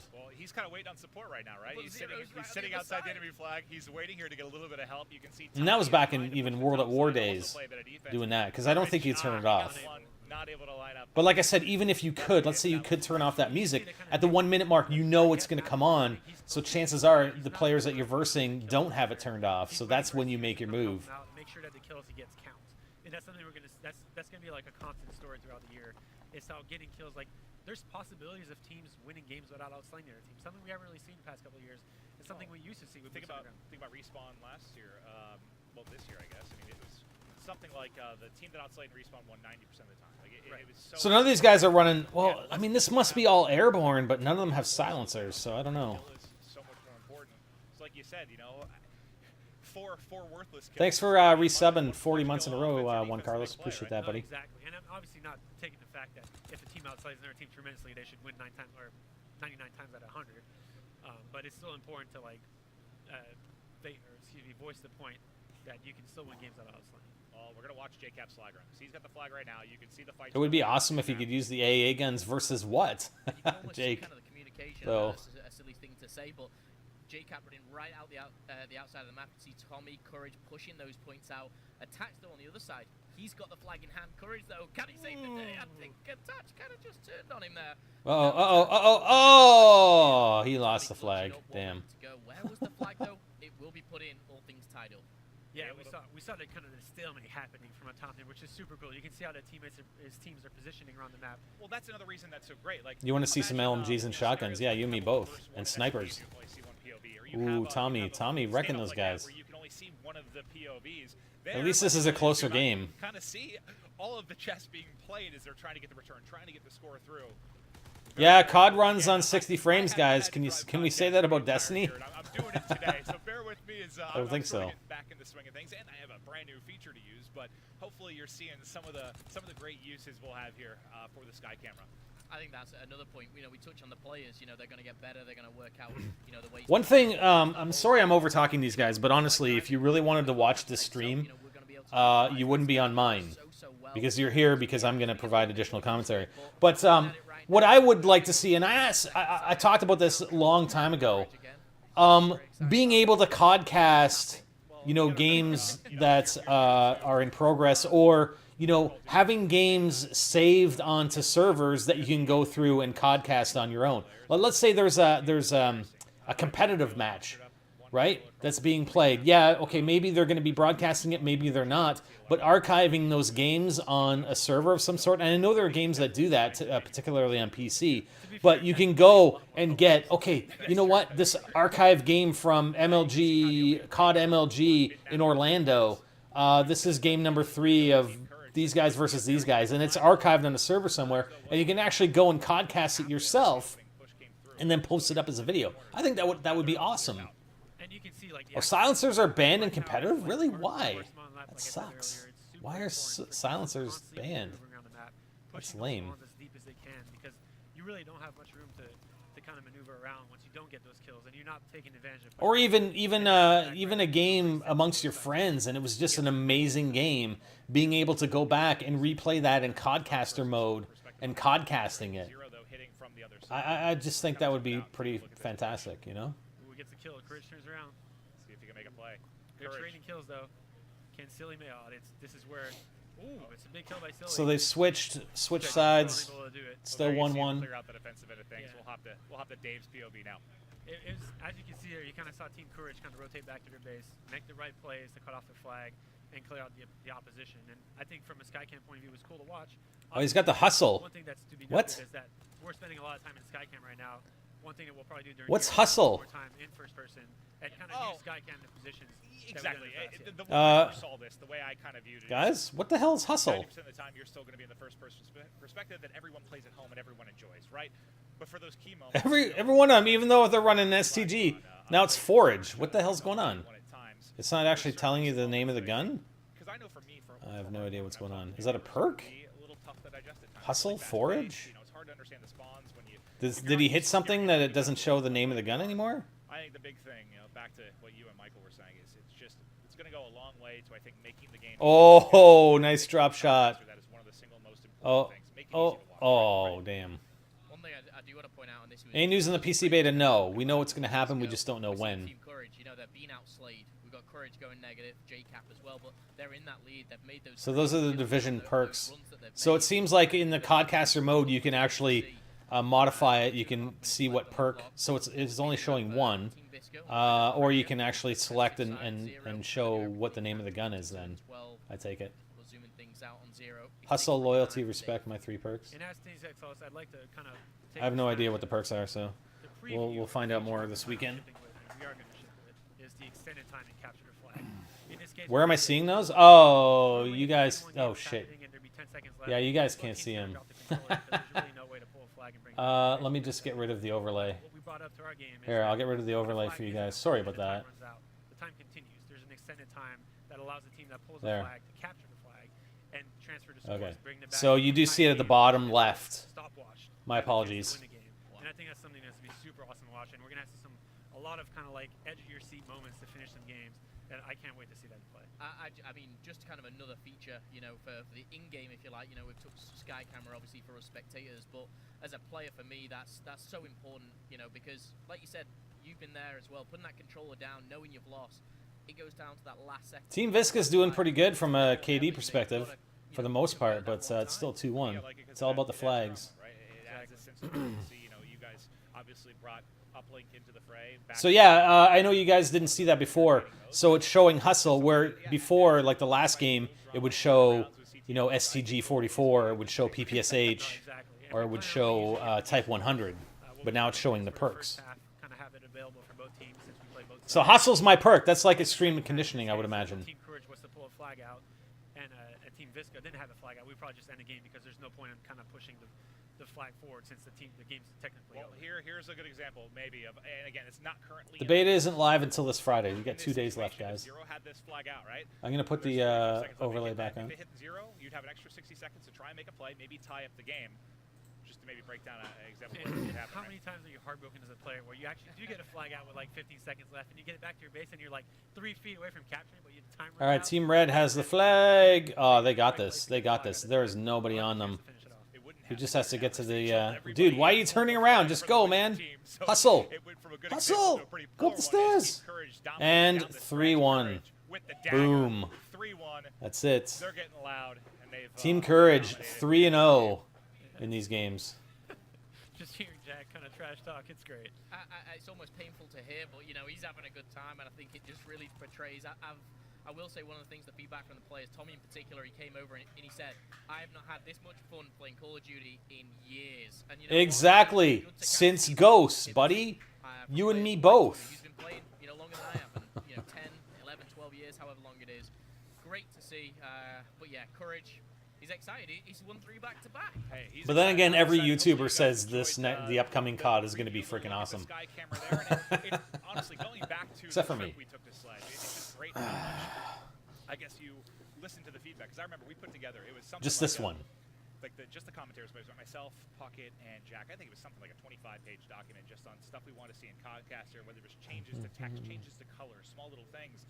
And even when I first saw the Sky Camera, I mean, there weren't X-ray wasn't incorporated. You didn't have the triangles you had to show where things were, and a lot of the feedback we gave, it's just amazing that you guys listened, and so much has been done already. It's awesome, man. Kind of like what Kanji said earlier, we're committed to bringing the experience as best as we can, and it comes first of all from feedback from you guys in the community. If we don't listen to you guys, and obviously making Yeah, but a lot of this stuff exists in previous CODcasting, right? I mean, maybe not the overhead, but a lot of it. Both of you have been part of the casting group, so I think it's important that we work together in making this the best. Object Snipes, thank you for subscribing, sir. Appreciate that. Twitch Prime over on Twitch. Thank you for Jack's that. team, Courage's team, currently, I believe, has won all 3 games. It hasn't really been close. I don't want to hear what he says, but I'm told that I have to. Should update. Series so far for the side of Visca Barca. I'm over here now joining him. My new Text isn't friend. updating. Apologize We've for made that. a lot of great memories so far. Maybe this one not the best for you, but I asked the same question to JCap. I'll pose the same question to you. Initial thoughts on the game? You enjoying your Call of Duty World War II experience so far? Yeah, the game feels absolutely amazing so far, and I love the gun feeling, boots on the ground finally again, and yeah, I'm very happy. Oh, most certainly. Now, obviously, smiles about the game, but maybe not the match, and that's because you're going up against the champions here on the side of Team Courage. What does Team Visca Barca need to do to turn things around? Maybe at least try to win a map in this best of 5. This guy. It probably would have helped if they had some other guy that wasn't actually playing against them to do this interview. Can we team together next year? You and I will be a new team of 2. Okay, we team together. All right. Aches, whoever's out there, watch for it. That's probably going on some sort of live stream. Fail. That handshake was terrible, but you know what? To save that, we're sending it back over to Maven the crew. It's time to get into Game 4. Game 4. Look at him. He's doing the face palm. I love him. No, he's fantastic. He's fantastic. This is it's been a lot of fun. But they continue to win. I'll tell you what, you can talk trash when you are winning every single game, right? It's true. You guys were both kind of determining the fact that they would lose. I was going with my gut and how they were playing today as a team. I just had a gut feeling. Jack's my roommate. roommate. To lose more than anything. He's my roommate, my casting partner, my gym partner. And and I wanted to see him fail. I'm gonna You guys spend a lot of time together, don't you, Maven? What's the single biggest thing that stood out, though? I'm curious, though, for you, maybe Ray, between these two teams, why do you think they keep getting the upper hand? Honestly, it's just kind of what Momo said last time. They just seem to be making the bigger plays. Like, it's really about how you're getting those kills when they matter. You got players like JCap and Tommy that have been obviously outslaying like crazy, but still, the kills that they're getting are in the right positions, pushing the team back as much as you can and controlling the spawns, making Jack's job really... I mean, I want to give Jack credit, but his job's been pretty easy so far. He's kind of... It's almost like me when I was playing with the players I was playing back in my day. Everyone gave me crap, but I mean, come on. My job was pretty easy to a certain extent, right? Well, you saw Arden Forest earlier with CTF. Playing Arden. We're going to be going to Hardpoint. Arden, Hardpoint. Maybe any key All they're playing is CTF and Hardpoint, man. Come on. When you played him, or does it play similar in a lot of ways? Well, a lot of They're not going to play Search. Search isn't going to play. Middle part of map chokes. In Hardpoint, you see a lot of those kind of like lane-to-lane chokes. Two of the main hardpoints that you'll see are in Runes, and one in the kind of like the tunnel on the forest side. And those are both middle map hardpoints, kind of like what I said earlier. Even though they're middle map hardpoints, they're still very scored. Oh, he didn't get a kill. That was close, though. He got a hit marker. He got a hit marker. All right, well, let's kick things off. Okay, so we're back to showing the weapons. I know you guys can't see it because of the overlay, but it just shows the weapon that we're using now in the bottom left. 0 start, something like that. And if you look at the scoreboard, it looks to be a similar beginning here. Now, I know that Michael Condrey said he was going to coach the Visca Barca side. I don't see him. I believe he was probably a little too embarrassed to do that. Wow. But we looked at Skycam a good bit there in CTF. We'll show it off a bit here as well. As you can see the hard point here to the right. Sky camera from the top POV. Tommy encouraged trying to break in, attaches the one soaking up time to the right. Okay, so Team Visca has a hard point this time. Now we'll hop over to him as he's the one holding here, trying to get in prime position, rack up some time for his team, who started in a hole again. I was going to say that the key thing. That's okay. He's got it closer. He's got it closer. 23 to 29, not bad. Getting that scrap points, but he's going to now have to. And see, red team's already on the hard points, so they know where the hard points are going. They, tracked back when they needed to. And Team Blue, Team Visca didn't go in for it. And JCap, those two veteran players of all 8, really, I think they're very comfortable with what they're doing right now.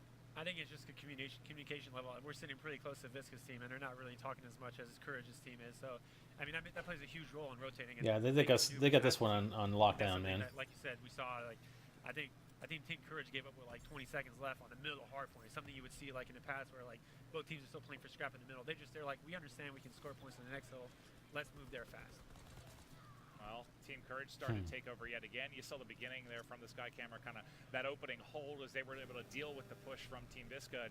And you can see, I mean, you only got, what was it, 2 or 3 kind of cracks at the hard point from Team Visca. And I know this isn't the biggest map, but the difference in maneuverability and speed certainly plays a big difference. Oh, he's not going that way. Look out! Oh, that jump, though. Example is that the jump. Hard point kind of goes to your top left side of the minimap. It goes in the bunker. So as that last hard point on the Rune side, both teams are kind of flowing through that left side lane, the bottom side lane. It's really important to have the right side at the end of that hard point. Controlling anchor. So where's that Rune hill is basically. I can't tell where the hard point is from this overview. You really have to make sure that you keep it. And if you're the other team that's not getting that time, is it in? No, it's not inside. Rotate really, really early and make sure you don't give up that extra time on the next level.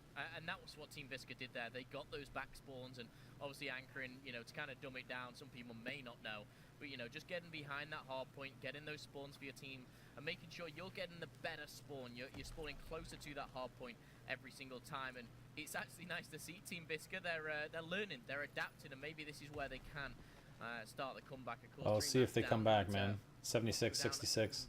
Well, they have control of this one, so it's gonna be fairly close by the time it's over. So it'll be with 75-76. Yeah, look at that. 1 point difference.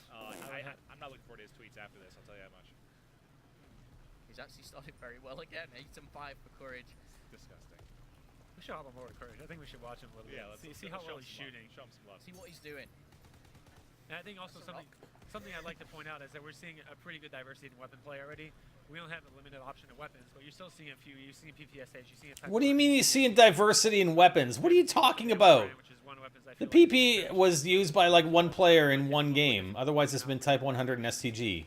What do you mean diversity in weaponry? What the hell? Yeah, it's going to be awesome to watch. There's no diversity in weaponry in this gameplay. And weapon play. I think you're going to see a lot of different phases of meta. Kind of what Momo was saying earlier, how at the start of a game you'll see probably something redundant, but as it goes on, you'll see different players experimenting and seeing what things work and don't work for them. Should be awesome. And Zero Diversity. really on a hot streak. He had, I think, 7 Where's streaks the weapon earlier, diversity? 3 in a row. Now the 4th just All tagged on, STG lives matter. Nice shots there from Zero, and that secures the hard point, right? He's almost in a 1v2 there as they're transitioning over. Oh. Wisely backs down and plays his life. Dude, get that friggin' Molotov going, man. Is now taking a lead in this game, which they have not been able to say really Dude, throughout Molotov. the past. Oh, yeah, there you go. They're actually winning.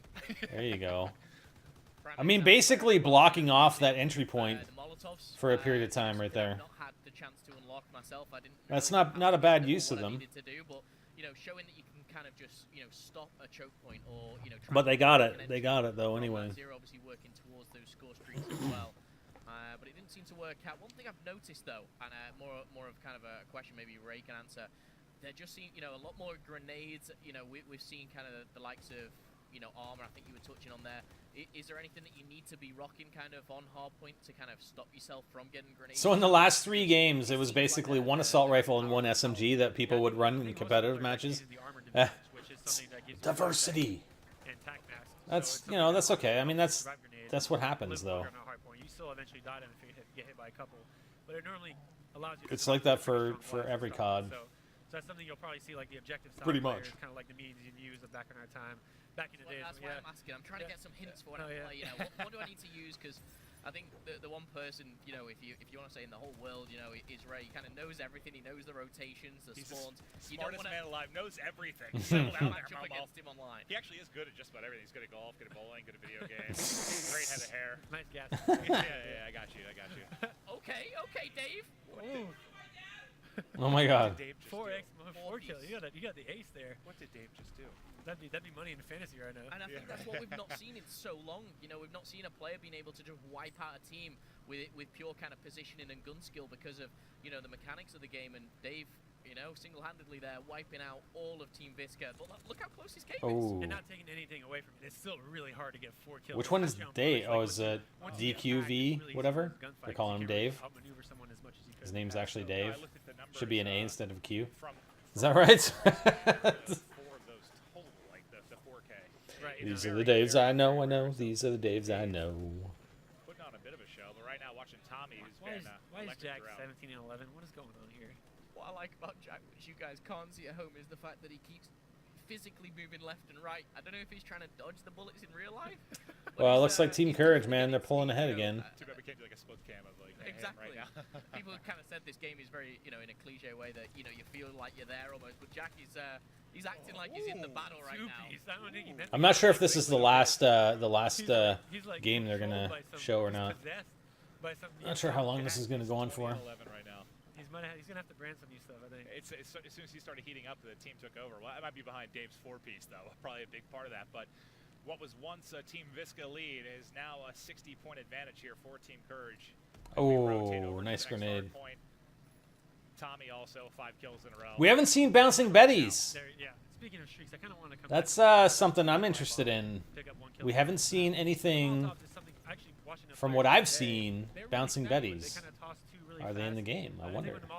I hope so. Damage when it hits first, and then it does a little bit of like consistent damage afterwards.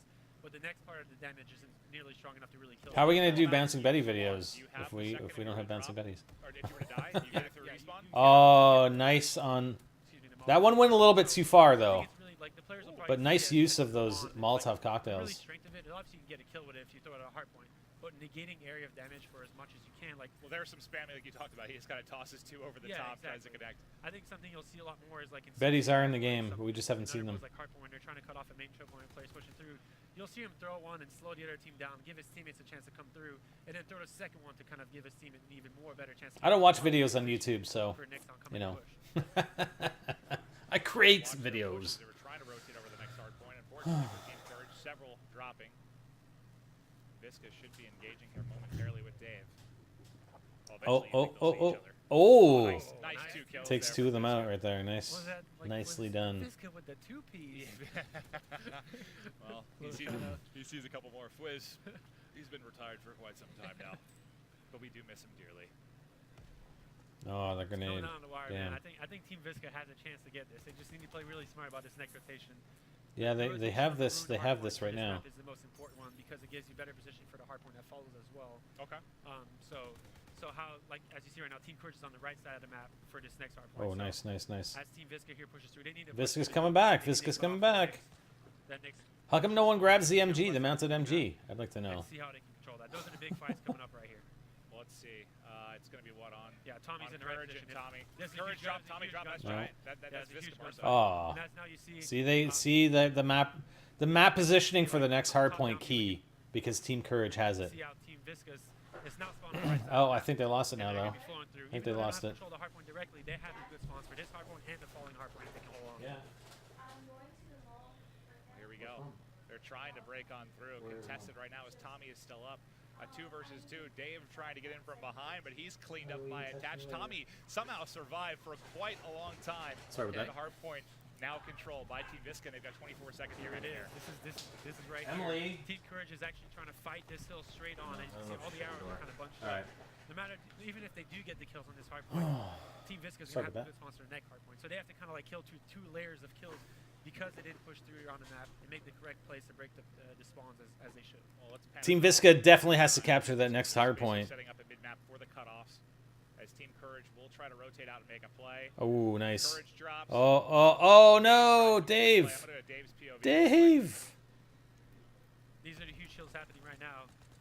As Dave is pushing for the pinch, so if his teammates can get those kills, those spawn kills, Oh, Dave's done. then they're going to get control of this, probably going to end the game. But if they don't, they can actually lose this. Well, they got control of it. They do have control of it. So there you go. Not good. This is Visca has to clutch up here. These are the kills that we're talking about that really matter. If they get this series of kills here, they win the map. If they don't, they most likely lose. Let's see his POV. The collapse comes in. They're Oh no. Courage. Damn, Visca lost it. 10 more seconds needed. Son of a. Spawning out right now is Team Visca. Yeah, Emily's going to the mall later. Let's take a look at it from the sky cam. She wants me to pick her up. Into the building and break into the hard point. 3 more seconds needed. Final seconds ticking away. Another victory to Team Courage. 4 straight maps. Well. Starting to get painful. 4-0. I hope you're not flying back with Courage because he's going to be talking about about I know, right? It's always going to talk about. But no, that'll be. There's going to be so many cool ways to use the sky camera. I've only had hands on with it a couple times. Wow. I don't that know Courage guy though, maps seriously. As well as I should. I haven't played the much yet, but it's going to be amazing, especially when you get in the hands of someone that knows what they're doing. But If you pre-order the game now, you'll be able to get access to the beta, which doesn't happen until this Friday. So you get 2 days. The beta hasn't started yet. The depth it allows to show us in strategy and how the teams play and maneuvering the spawns is super important. It's something I feel like that's been missing. Obviously, we would point out to the minimap in the past, but seeing it in real time, and as we work in making things better for that as well, like catching the action with someone difficult at certain points, we're going to keep working with you guys to make that the best possible yeah, I mean, experience. again, it's improved so much just since I was there. So guys, right now, can you actually use CodCaster like in Infinite Warfare or Black Ops 3? Like, can you actually go in as like in a 6v6 and spectate? I don't think you can, obviously, because that wouldn't make sense. But he can't win 5 in a row. This is or is it it's strictly like a LAN competitive thing? Like you don't have access to CodCaster tools at all as a regular player. I think they've got everything going for them. I think they've kind of adapted a little bit more, a bit quicker. If you like, these guys haven't had a lot of time. Of course, I know some of them were at Sledge, playing this a few weeks ago and put a lot of time into the game. But it amazes me how quickly these guys can pick it up and just kind of get that strategy and kind of, really start implementing that in the game straight away. So even on Zombies is not in the beta, no. Definitely 10, not. 20 times, but these guys All right, so we got hard points on. Yeah, obviously Is this Flak? The biggest topic. If we want to talk about the actual game here, like Team Courage is just so Hard much point on more Flak, what they're doing. I think. You can hear the calls from here. Team Visca is not as into it, so it's obviously making a big difference. All right, well, let's get into our final game, and we have a new map here to check out in our Oh, no, it's not Flak. Talk to me a little bit now about this final map, Ray. So yeah, it's Point to Hawk. This is Oh, not it's Point to Hawk. Sorry about that. Sorry about that. I think this map has a lot of qualities that a good public match map has. Has he had Molotovs already? A lot of choke points, a lot of different things that play. Frantic, and fun. Yeah, very, very close range game. I mean, you can see shotguns really dominant on this map, and I really hope we see one of the players pull one out. But considering how they set up their CodCaster. Okay, so you can go into a private match and do CodCaster? Kind of like Okay. trenchy, close quarter combat. You have the outside lane that kind of offers those longer range. But wouldn't it be amazing if you could actually, play a game and then go back and replay it in CodCaster mode? I think that would be fantastic. And getting really deep nitty-gritty with those close. Because you could actually, having played in the game or seeing the game, beforehand, you know exactly when to switch characters, you know exactly, or when to switch players, when to go above and when not to. You know what I mean? I think it would be amazing. Kind of all about, and it kind of drives that home. So maybe not a competitive map, but this is one where maybe get that flamethrower in these trenches. Oh, and, hell yeah! You're gonna light a few players up. You roast people with a flamethrower, dude. It's great. Yeah, this is one of those maps that it'd be very fun to go into pubs and just completely dominate. With Molotov cocktails. Dave for a moment, Yeah. because Dave, he ended on a hot streak in that game 4. He's destroying right now at 8-1. We tried to create balance. Dave. Nice dolphin dive going on there. To be fair, Jack did pick the teams. Yeah, and I want to say Jack would have been their favorite, but Jack's been performing pretty well. We'll have to give him that. He's been holding his own. We've seen. And kind of like what was said, there's certain players that kind of pick up things quicker and communication. A lot of these maps are based on real life locations. Yeah, I mean they're not necessarily going to look exactly the same, but these devs, they basically went to a lot of these locations to try and get the maps down. Not only for multiplayer but also for campaign, I would imagine. Team Courage just out-rotating Team Visco. And same for zombies. Even though this map obviously doesn't maybe not have the main characteristic that you search in the competitive, but still very much so has that control point that you need in every single map of our and it's of just War II. yeah, I mean, like you said, the rotation is so much more important. You can't just fly around a corner, slide around a corner, or try and get somebody's maybe if they're L triggering and hard aiming a corner.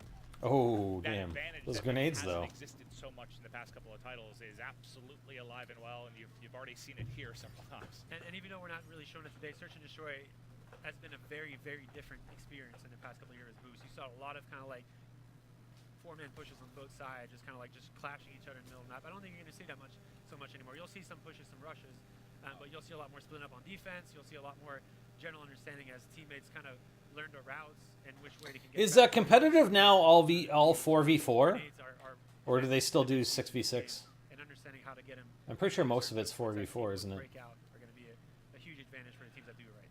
One thing that I'm seeing, and And will the competitive playlists 4v4 as well?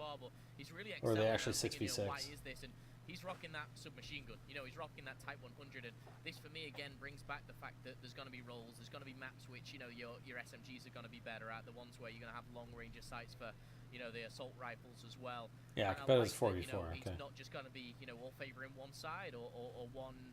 I can't even think of the word. The classes, if you like, obviously for these guys, they're going to have to change. They're going to have those roles, and it's nice to see because we saw Zero and Tommy just dominating, and now we're seeing that SMG player really in his element. Right, for a map of this style and kind of like Flak out, you'll probably see more SMGs than ARs. Yeah, I don't know. We'll see how it goes. Maybe we'll get into some competitive matches. We'll do some ranked games. 4v4. Woo! I don't know. We'll see. Where certain players shine, and I think that's something super cool. Like the objective players, like I might be the. I don't think I'm gonna quite be an anchor in that competitive team. Well, back to the kind of the gameplay here. Dave, who started out very strong, is still crushing. 20-7, and this. Wow, 20-7, 21-7. Really kind of blow up. I think make a name for himself over the past couple of years. He's become an absolute esports juggernaut. Damn, dude. Jesus. Oh my God!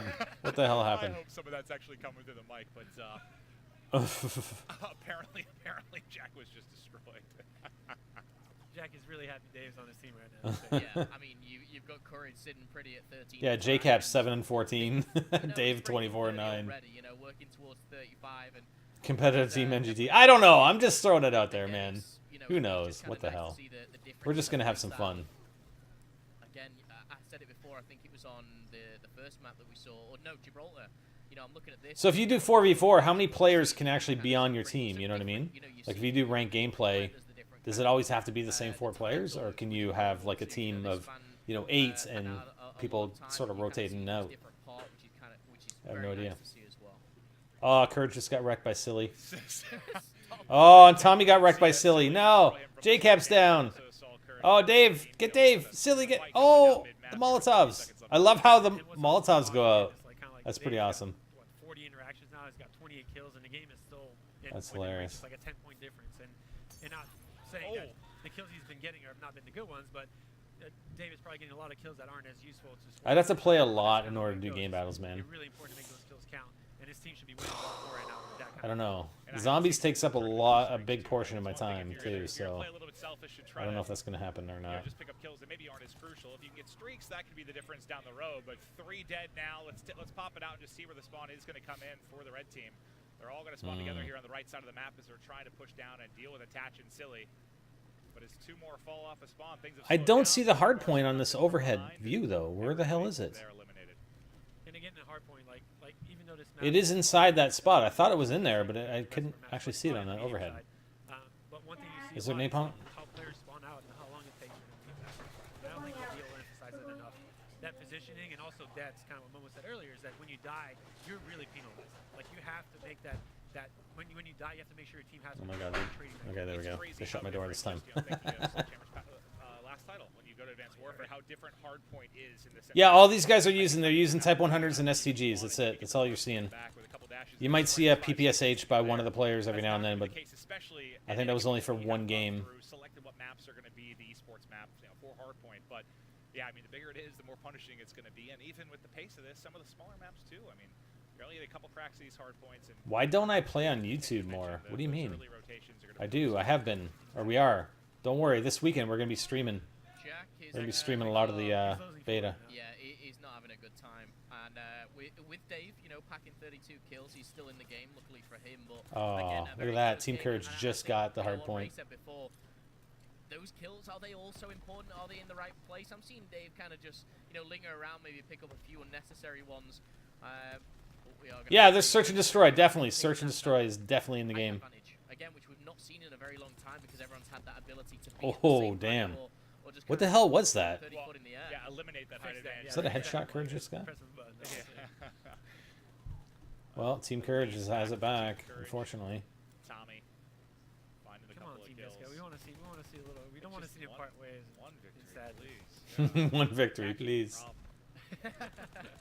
Tachi's the problem. That's I mean, they're all kind of. I can't even hear if they're talking to each other. Well, that's it. Jack's actually on the far side for you guys at home, and that's all we can hear. Mainly just Jack. I'm hearing Tommy as well. Oh, the grenade. When he was Oh, going off as well. Courage has it now. I tell you what, watching this, and a lot of people will ask me that question because I've kind of seen it firsthand. Is what's my favorite weapon? What am I looking Okay, I see it there. 100, it is deadly. So I see it there, but it didn't show up before. Just kind of weird. That fast, aggressive play. Remember when Ghost released without Search and Destroy? I know. Tell me about it. It was Search and Rescue. What the hell? And then they added it later. That was disappointing. So that plays into a big difference, especially on your map like this one. I think someone using the PPSH would probably have a better off chance of getting those close range kills against the Type 100. So, But Destiny has Search and Destroy. Actually, it's kind of a cross between Search and Destroy and Search and Rescue. But we had fun playing that in the beta. So versatility-wise for these pro players, that's something you want to see a lot. That's probably the biggest thing they look for in a weapon is really the ability to kind of be able to fight at different ranges around the map. So Type 100s comes in here. They should make the hard point yellow when it's neutral then, so that you can see it. I fear that I'm going to abandon my friend's family and girlfriend when this game releases. I cannot wait to play out. Or mine too. I'm like, babe, it's gonna be a couple months of me not really moving a whole lot. I am so looking forward to grinding the game, man. It looks so fun. It was cool to obviously see the guys get some hands on with this and see the pro players. Obviously, they're new to the game. Most of them haven't spent much time, so don't know the exact strategies, even rotations. But it's been really cool just to hear how excited they've been, how much fun they're having, and get them to enjoy World War II before a couple months before it releases. Thought they had a chance to bring it back here. No, I'm going to go over to Team Courage because Dave's about to drop 40. They're about to drop the 5th. The wife came down. She was just telling me what they were doing, and she's like, she looks at me, she's like, "Is that what you're looking like online?" I'm like, "Yeah." Can we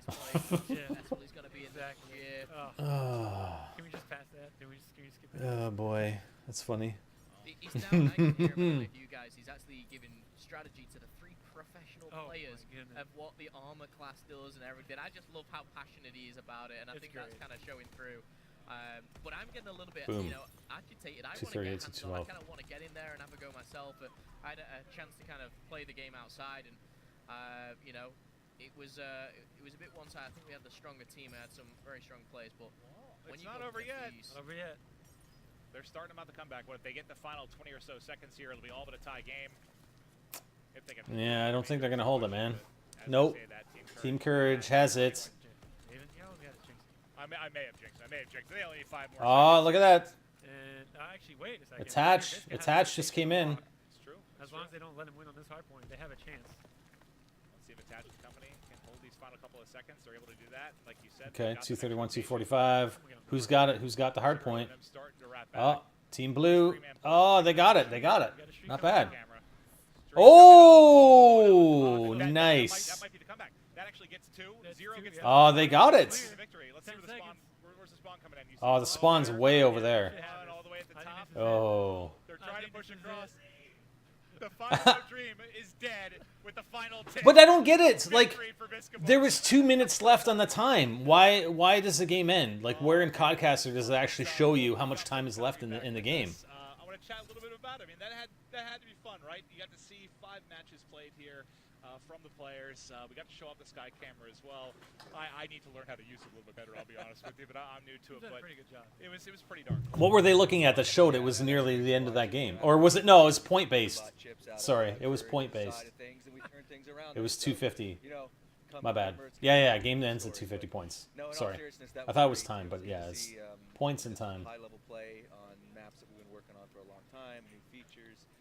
Everybody at the studio who's tuned in, I know, is very proud of this work. I'm proud of them, and it's just amazing to finally have the chance to have fans get their hands on the game. Well, before we wrap up and talk high level about some of the things we covered, anything maybe you want to say to the fans? Sledgehammer is back. We've got the most hyped. Sledgehammer is back, and it's the most hyped Call of Duty in a long time, since last year. Yeah, no, thank you for that. I mean, it really has been a great honor to bring this game, and it's been a pride passion for 3 years. The beta is your chance to tell us how we've done.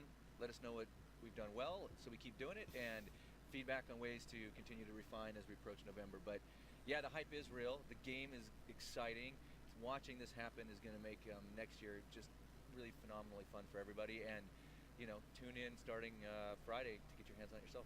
It's going to be great. And then Nice. a couple of things, we showed off the Sky camera, but I want to talk a little bit just about your guys' dedication to esports, because I know this wasn't an esports match exactly, but we had a lot of our top players from around the world. Well, of course, there's a big dedication to esports, man. Closer and closer to some of these course. amazing events and esports stuff going down. But I just want to reiterate for the people that may have tuned in a little bit late, talk to me about how important it's been getting ready to be part of the team, and also having out some of us casters to work on broadcaster and having some of these pro players out and hearing their feedback. Yeah, no, it's been phenomenal. And look, as many people watch the game being played as playing, and so that's exciting for us. And for the last 3 years, we wanted to bring those two things together because we believe that makes the game better for everyone.